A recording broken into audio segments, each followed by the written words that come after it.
Saudações a todos, José Carlos Pereira Júnior, Pereirinha, pediatra.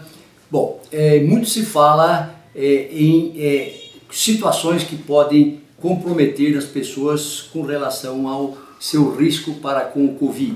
O Covid é uma doença severa e pode ser muito grave em algumas pessoas. Bom, e lhes digo que um item é particularmente importante para o sistema imune, é um bom sono. Dormir bem é uma questão que aprimora a condição imune do indivíduo.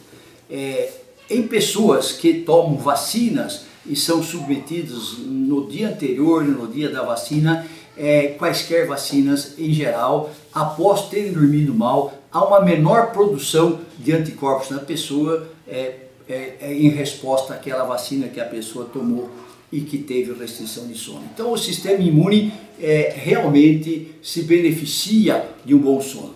E outro dia eu lhes mencionei uma assim denominada zona proibida para o sono. Aquelas 2 a 3 horas antes de dormir, a dificuldade maior para dormir é nessas horas. Por que seria isso? Bom, nós seres humanos somos animais diurnos e durante a evolução nossa na Terra nós dependemos muito de nossa visão, de uma maneira tal que durante o dia a gente poderia ser predador, mas durante a noite nós éramos presas, né? Por questão que repousamos em nossa visão toda a nossa capacidade de ação, de comportamento.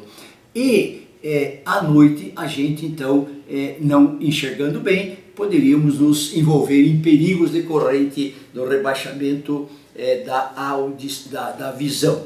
E então, curiosamente, toda a nossa evolução na Terra fez com que nós aprimorássemos os outros sentidos, as outras condições nossas de comportamento, de atividade, de performance, de maneira tal que isso amenizaria a queda da visão por questões de sermos animais diurnos, né? E então a biologia criou em nós essa tal de zona proibida para o sono, que é uma condição onde nós temos a menor propensão para dormir, tirar uma pestana, cerca de 2 a 3 horas antes de irmos direto para a cama.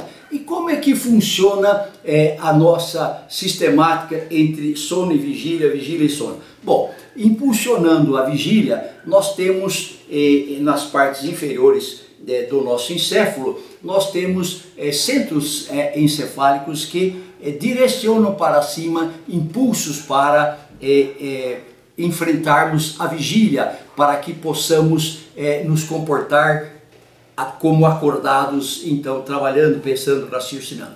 Em compensação, nós então, estando trabalhando, estando raciocinando, estando calculando, estando trabalhando também fisicamente, a nossa córtex cerebral está sendo bastante acionada e precisando continuar a ser acionada, porque temos que trabalhar, temos que nos ativar, resolvermos questões. Por exemplo, estamos na floresta, ainda não chegamos em casa à noite, a córtex cerebral fica enviando sinais, retroalimentação para esses sistemas ascendentes que são impulsionadores da vigília. Quer dizer, um influencia o outro. Então a vigília é impulsionada pelos centros inferiores encefálicos e o nosso cérebro trabalhando a parte mais externa, onde estamos raciocinando, pensando, comandando os movimentos do nosso corpo.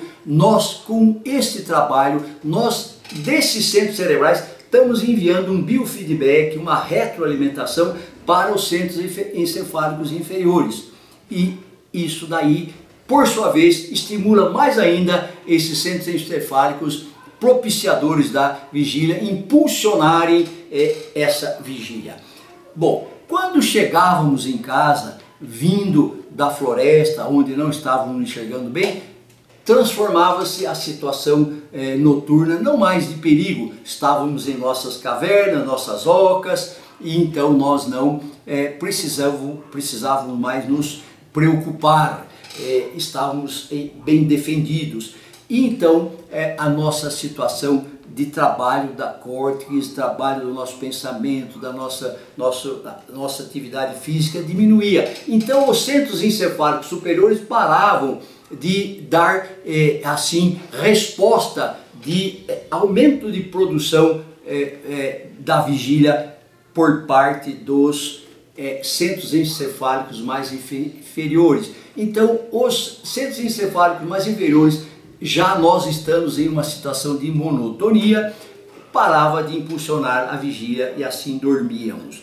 Mas se continuássemos no meio da floresta sem conseguir enxergar, nós continuaríamos preocupados. Então nós continuaríamos mandando para os centros inferiores, que impulsiona a vigília, nós continuaríamos enviando essa dica: olhe, nos mantenha acordado porque nós estamos ainda preocupados com a noite. É o que pode eventualmente e frequentemente acontece com o homem moderno e também com a criança e o adolescente moderno. Se nós nos engajarmos em atividades excitantes durante a noite, nesse período de zona proibida para o sono, que é quando mais despertos a rigor nós estamos, mais o nosso centro inferior propulsionador da vigília estará sendo acionado por questões que estamos raciocinando, pensando, trabalhando fisicamente ou mentalmente. Então, nós, amigos, temos que nos preocupar para dormirmos bem, em cessarmos as nossas atividades mentais e as nossas atividades físicas nas horas aprazadas que devemos ir para a cama. Se estamos preocupados, nossa cabeça ficará pensando, por isso que quando estamos preocupados ou ansiosos, temos mais dificuldade para dormir. Enfim, não nos engajarmos em atividades que sejam instigantes do pensamento, da atividade cerebral, para que o nosso sistema propulsor de vigília dos centros inferiores encefálicos não sejam ativados intensamente, né? E então eu lhes digo assim: vamos tratar de dormir bem. Toda uma série de boas consequências diurnas no nosso dia será excelente se dormirmos bem. E é necessário que digamos que também maior capacidade imunológica teremos. E sonos satisfatórios, sonos bons, são capazes de ativar melhor o nosso sistema imune do que vivermos em uma situação de débito de sono. Então é isso, meus amigos.